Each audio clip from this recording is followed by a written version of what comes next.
She's a native of Atlanta, Georgia, Atlantean. There ain't too many of them around here.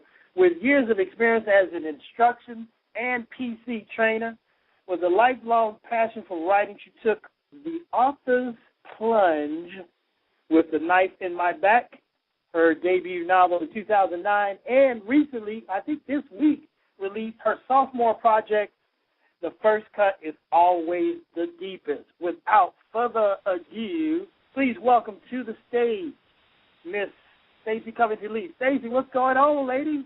Hello, Clark. How are you? Yeah. Thank you so much for having me.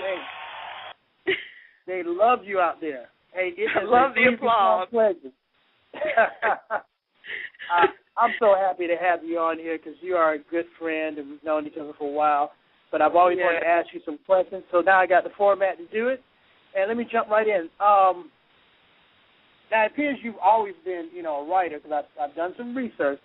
So that probably happened a long time ago. But where did this inspiration for your first novel come from? The inspiration for the first novel is funny. Me and, a girlfriend and I sat down. We were just brainstorming, what is our passion, just trying to think outside of the box. And we sat down and decided, you know what, we're going to co-author a book. Because she knew I had written short stories in the past. She knew how much I loved to write. And, and she knew that it was just something I absolutely love. And we sat down, and I think we got to page 2. And I completely just took it away from her, which I think that was her plan to begin with. She was giving me the nudge that she knew I needed.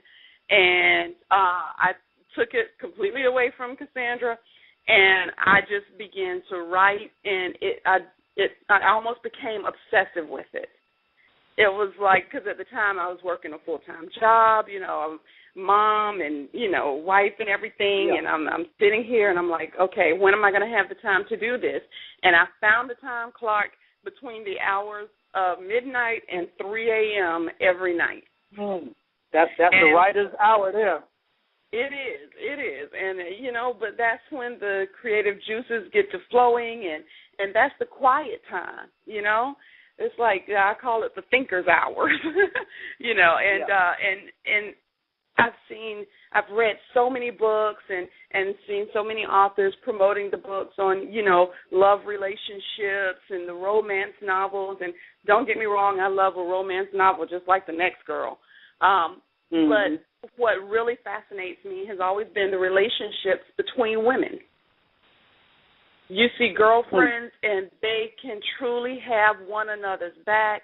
They can be so supportive, and the next week it's, what happened? They're now frenemies, or this one is talking about that one, but somehow they managed to come back together, and it's just supportive.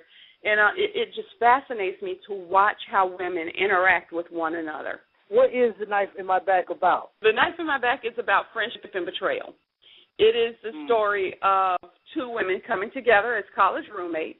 One is just your hood girl from the wrong side of the track.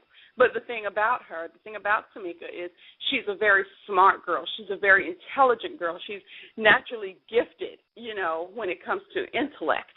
And then you have Brooke, who was brought up in a very affluent, neighborhood. She's had a very blessed and prosperous life.